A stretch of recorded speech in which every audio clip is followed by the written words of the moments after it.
प्रियता को चुनौती, गुटनिरपेक्षता। हम देख चुके हैं कि किस तरह शीत युद्ध की वजह से विश्व दो प्रतिद्वंदी गुटों में बंट रहा था और इसी संदर्भ में गुटनिरपेक्षता ने एशिया, अफ्रीका और लातिन अमेरिका के नव स्वतंत्र देशों को एक तीसरा विकल्प दिया। यह विकल्प था दोनों महाशक्तियों के गुटों से अलग रहने का। मतलब जो नए आज़ाद देश हो रहे थे तो उनको एक विकल्प दिया कि आप अमेरिका के गुट में भी शामिल मत हो, सोवियत संघ है उसके गुट में भी शामिल मत हो। ये जो गुट निरपेक्ष था ये तीसरा विकल्प दिया। गुट निरपेक्ष आंदोलन की जड़ में यूगोस्लाविया के जोसेफ ब्रॉज टिटो, भारत के जवाहरलाल नेहरू और मिस्र के गमाल अब्दुल नासिर की दोस्ती थी। इन तीनों ने सन 1956 में एक सफल बैठक की। इंडोनेशिया के सुकर्णो और घाना के वामे एन क्रुमा ने इनका जोरदार समर्थन किया। तो ये पांचों नेता गुटनिरपेक्ष आंदोलन के संस्थापक कहलाए। पहला गुटनिरपेक्ष सम्मेलन सन 1961 में बेलग्रेड में हुआ। यह सम्मेलन कम से कम 3 बातों की परिणति था। इन 5 देशों के बीच सहयोग, शीत युद्ध का प्रसार और इसके बढ़ते हुए दायरे और अंतर्राष्ट्रीय फलक पर बहुत से नव स्वतंत्र अफ्रीकी देशों का नाटकीय उदय। 1960 तक संयुक्त राष्ट्र संघ में 16 नए अफ्रीकी देश बतौर सदस्य शामिल हो चुके थे। मतलब 16 जो नए मेंबर है वो संयुक्त राष्ट्र संघ में सदस्य के रूप में शामिल हो चुके थे। पहले गुटनिरपेक्ष सम्मेलन में 25 सदस्य देश शामिल हुए और समय गुजरने के साथ संख्या बढ़ी। 2019 में अज़रबैजान में हुए 18वें सम्मेलन में 120 सदस्य देश और 17 पर्यवेक्षक देश शामिल हुए। जैसे जैसे गुटनिरपेक्ष आंदोलन एक लोकप्रिय अंतर्राष्ट्रीय आंदोलन के रूप में बढ़ता गया, वैसे वैसे इसमें विभिन्न राजनीतिक प्रणाली और अलग अलग हितों के देश शामिल होते गए। इससे गुटनिरपेक्ष आंदोलन के मूल स्वरूप में बदलाव आया। इस कारण गुटनिरपेक्ष आंदोलन की सटीक परिभाषा कर पाना मुश्किल है। वास्तव में यह आंदोलन क्या है? दरअसल यह आंदोलन क्या नहीं, यह बताकर इसकी परिभाषा करना ज़्यादा सरल है। मतलब सब कुछ है यह है महाशक्तियों के गुटों में शामिल न होने का आंदोलन है। मतलब दोनों महाशक्तियों में शामिल नहीं होना। महाशक्तियों के गुटों से अलग रहने की इस नीति का मतलब यह नहीं है कि इस आंदोलन से जुड़े देश अपने को अंतर्राष्ट्रीय मामलों से अलग थलग रखते हैं या तटस्थता का पालन करते हैं। गुटनिरपेक्षता का मतलब फटकतावाद नहीं। फटकता का अर्थ होता है अपने को अंतर्राष्ट्रीय मामलों से काट कर रखना। 1787 में अमेरिका में स्वतंत्रता की लड़ाई हुई थी। इसके बाद से पहले विश्व युद्ध की शुरुआत तक अमेरिका ने अपने आप को अंतर्राष्ट्रीय मामलों से अलग रखा। उसने फटकतावाद की विदेश नीति अपनाई। इसके विपरीत गुटनिरपेक्ष देशों ने, जिसमें भारत भी शामिल है, शांति और स्थिरता बनाए रखने के लिए प्रतिद्वंदी गुटों के बीच मध्यस्थता में सक्रिय भूमिका निभाई। निष्क्रिय नहीं रहा, सक्रिय भूमिका निभाई। गुटनिरपेक्ष देशों की ताकत की जड़ उनकी आपसी एकता और महाशक्तियों द्वारा अपने अपने खेमे में शामिल करने की पुरजोर कोशिशों के बावजूद ऐसे किसी खेमे में शामिल न होने के उनके संकल्प में है। मतलब उन्होंने कि हम दोनों खेमों में शामिल नहीं होंगे। गुटनिरपेक्षता का अर्थ तटस्थता का धर्म निभाना भी नहीं है।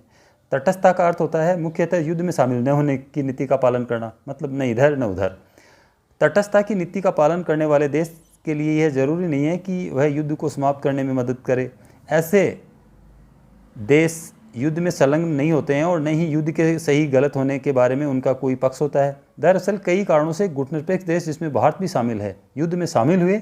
इन देशों ने दूसरे देशों के बीच युद्ध को होने से टालने के लिए काम किया और हो रहे युद्ध के अंत के लिए प्रयास किए। अगला ये टॉपिक आता है नव अंतर्राष्ट्रीय आर्थिक व्यवस्था। तो यहाँ तो ऊपर में हमने पढ़ा कि युद्ध को टालने का प्रयास किया अंत तक। अब इन गुटनिरपेक्ष देश शीत युद्ध के दौरान महज मध्यस्थता करने वाले देश भर नहीं थे। गुटनिरपेक्ष आंदोलन में शामिल अधिकांश देशों को अल्प विकसित देश का दर्जा मिला। इन देशों के सामने मुख्य चुनौती आर्थिक रूप से ज़्यादा विकास करने तथा अपनी जनता को गरीबी से उबारने की थी। आर्थिक रूप से विकास करना, जनता को गरीबी से उबारना। नव स्वतंत्र देशों की आज़ादी के लिहाज से भी आर्थिक विकास महत्वपूर्ण था। बगैर टिकाऊ विकास के कोई देश सही मायनों में आज़ाद नहीं रह सकता। उसे धनी देशों पर निर्भर रहना पड़ता है। इसमें वह उपनिवेशक देश भी हो सकता था जिससे राजनीतिक आज़ादी हासिल की गई। इसी समझ से नव अंतर्राष्ट्रीय आर्थिक व्यवस्था की धारणा का जन्म हुआ और 1972 में संयुक्त राष्ट्र संघ के व्यापार और विकास से संबंधित सम्मेलन United Nations conference on trade and development अक्टान में towards a new trade policy for development शीर्षक से एक रिपोर्ट प्रस्तुत की गई। इस रिपोर्ट में वैश्विक व्यापार प्रणाली में सुधार का प्रस्ताव किया गया। इस रिपोर्ट में कहा गया कि सुधारों से अल्प विकसित देशों को अपने उन प्राकृतिक संसाधनों पर नियंत्रण प्राप्त होगा जिनका दोहन पश्चिम के विकसित देश करते हैं। मतलब पश्चिम के विकसित देश उनके जो प्राकृतिक संसाधन हैं उनका उपयोग करते हैं, तो उनको स्वयं को उन प्राकृतिक साधनों पर नियंत्रण प्राप्त होगा। अगला, अल्प विकसित देशों की पहुंच पश्चिमी देशों के बाजार तक होगी। वे अपना सामान बेच सकेंगे और इस तरह गरीब देशों के लिए यह व्यापार फायदेमंद होगा। अगला, पश्चिमी देशों से मंगाई जा रही प्रौद्योगिकी की लागत कम होगी और अल्प विकसित देशों की अंतर्राष्ट्रीय आर्थिक संस्थानों में भूमिका बढ़ेगी। गुटनिरपेक्षता की प्रकृति धीरे धीरे बदली और इसमें आर्थिक मुद्दों को अधिक महत्व दिया जाने लगा। बेलग्रेड में हुए पहले सम्मेलन 1961 में आर्थिक मुद्दे ज़्यादा महत्वपूर्ण नहीं थे। सन 1970 के दशक के मध्य तक आर्थिक मुद्दे प्रमुख हो उठे। इसके परिणाम स्वरूप गुटनिरपेक्ष आंदोलन आर्थिक दबाव शून्य बन गया। 1980 के दशक के उत्तरार्ध तक नव अंतर्राष्ट्रीय आर्थिक व्यवस्था को चलाए रखने के प्रयास मंद पड़ गए। इसका मुख्य कारण था विकसित देशों द्वारा किया जा रहा तेज विरोध। विकसित देश एक सुर में विरोध कर रहे थे, जबकि गुटनिरपेक्ष देशों को इस विरोध के बीच अपनी एकता बनाए रखने के लिए जी तोड़ मेहनत करनी पड़ रही थी। मतलब जो विकसित देश है वो ऐसा नहीं चाह रहे थे कि ये इस प्रकार अपना कोई अलग विकास का प्रोग्राम रखे। भारत और शीत युद्ध। गुटनिरपेक्ष आंदोलन के नेता के रूप में शीत युद्ध के दौर में भारत ने दो स्तरों पर अपनी भूमिका निभाई। एक स्तर पर भारत ने सजग और सचेत रूप से अपने दोनों महाशक्तियों की खेमेबंदी से ये अपने आप को अलग रखा। दूसरे, भारत ने उपनिवेशों के चंगुल से मुक्त हुए नव स्वतंत्र देशों के महाशक्तियों के खेमे में जाने का पुरजोर विरोध किया कि कोई नया देश बन रहा है, आज़ाद हो रहा है, तो इसमें नहीं जाए इन दोनों खेमों में। भारत की नीति न तो नकारात्मक थी और न ही निष्क्रियता की। नेहरू ने विश्व को याद दिलाया कि गुटनिरपेक्षता कोई पलायन की नीति नहीं है। इसके विपरीत भारत शीतकालीन युद्धकालीन प्रतिद्वंदिता की जकड़ ढीली करने के लिए अंतर्राष्ट्रीय मामलों में सक्रिय रूप से हस्तक्षेप करने के पक्ष में था। मतलब ये चाहता था कि ये जो इस प्रकार दोनों जो गुट आमने सामने हैं, इसकी थोड़ी इनमें प्रतिद्वंदिता कम हो। भारत ने दोनों गुटों के बीच मौजूद मतभेदों को कम करने की कोशिश की और इस तरह उसने इन मतभेदों को पूर्णव्यापी युद्ध का रूप लेने से रोका। भारत के राजनयिकों और नेताओं का उपयोग अक्सर शीत युद्ध के दौर के प्रतिद्वंदियों के बीच संवाद कायम करने तथा मध्यस्थता करने के लिए हुआ। मिसाल के तौर पर 1950 के दशक के शुरुआती सालों में कोरियाई युद्ध के दौरान। और यहाँ ये भी याद रखना जरूरी है कि भारत ने गुटनिरपेक्ष आंदोलन में शामिल अन्य सदस्यों को भी ऐसे कामों में संलग्न रखा। शीत युद्ध के दौरान भारत ने लगातार उन क्षेत्रीय और अंतर्राष्ट्रीय संगठनों को सक्रिय बनाए रखने की कोशिश की जो अमेरिका अथवा सोवियत संघ के खेमे से नहीं जुड़े। नेहरू ने स्वतंत्र और परस्पर सहयोगी राष्ट्रों के एक सच्चे राष्ट्रकुल के ऊपर गहरा विश्वास जताया जो शीत युद्ध को ख़त्म करने में न सही पर उसकी जकड़ ढीली करने में ही सकारात्मक भूमिका निभाए।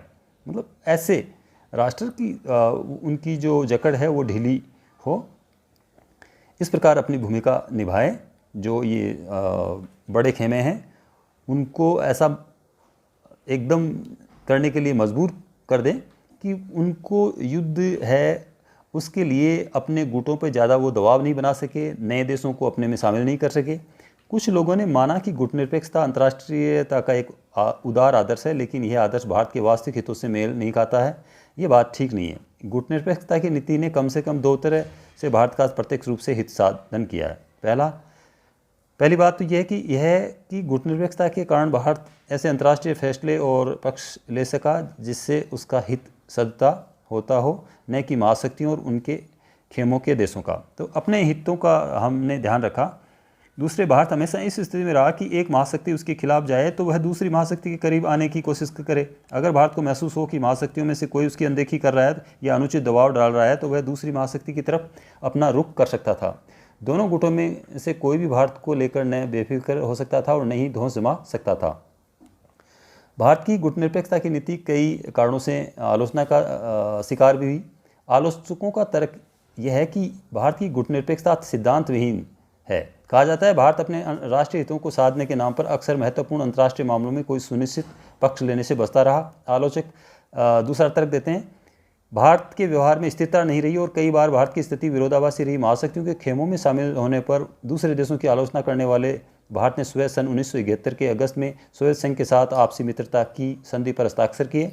विदेशी पर्यवेक्षकों ने इसे भारत का सोवियत खेमे में शामिल होना माना। भारत की सरकार का दृष्टिकोण यह था कि बांग्लादेश संकट के समय उसे राजनयिक और सैनिक सहायता की जरूरत थी और यह संधि उसे संयुक्त राज्य अमेरिका सहित अन्य देशों से अच्छे संबंध बनाने से नहीं रोकती। मतलब रूस से संबंध कर लिया, इसका मतलब ये नहीं है कि हम और किसी देशों से संबंध नहीं बनाए।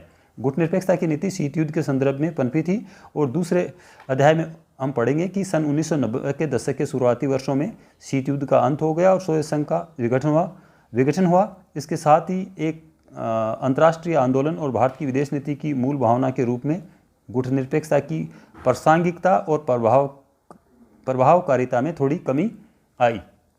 बहरहाल गुटनिरपेक्षता में कुछ आधारभूत मूल्य और विचार शामिल हैं। गुटनिरपेक्षता इस बात की पहचान पर टिकी है कि उपनिवेश की स्थिति से आज़ाद हुए देशों के बीच ऐतिहासिक जुड़ाव है और यदि ये देश साथ आ जाएं तो एक सशक्त ताकत बन सकते हैं। गुटनिरपेक्षता का आशय है कि गरीब और विश्व के बहुत छोटे देशों को भी किसी महाशक्ति का पिछलग्गू बनने की जरूरत नहीं है। ये देश अपनी स्वतंत्र विदेश नीति अपना सकते हैं। यह आंदोलन मौजूदा असमानताओं से निपटने के लिए एक वैकल्पिक विश्व व्यवस्था बनाने और अंतर्राष्ट्रीय व्यवस्था को लोकतंत्र धर्मी बनाने के संकल्प पर टिका है। अपने आप में ये विचार बुनियादी महत्व के हैं और शीत युद्ध की समाप्ति के बाद भी प्रासंगिक हैं। तो ये इस प्रकार ये चैप्टर पूरा हुआ। इसमें कुछ परमाणु परीक्षण संधि, परमाणु अप्रसार संधि, ये कुछ बाद में दोनों देश आपस में मिलके रूस और अमेरिका इन्होंने हथियारों को कम करने के प्रयास किए। सामरिक अस्त्र परिशमन वार्ता फर्स्ट, सामरिक अस्त्र परिशमन वार्ता सेकंड, सामरिक अस्त्र न्यूनीकरण संधि फर्स्ट, सामरिक अस्त्र न्यूनीकरण संधि सेकंड।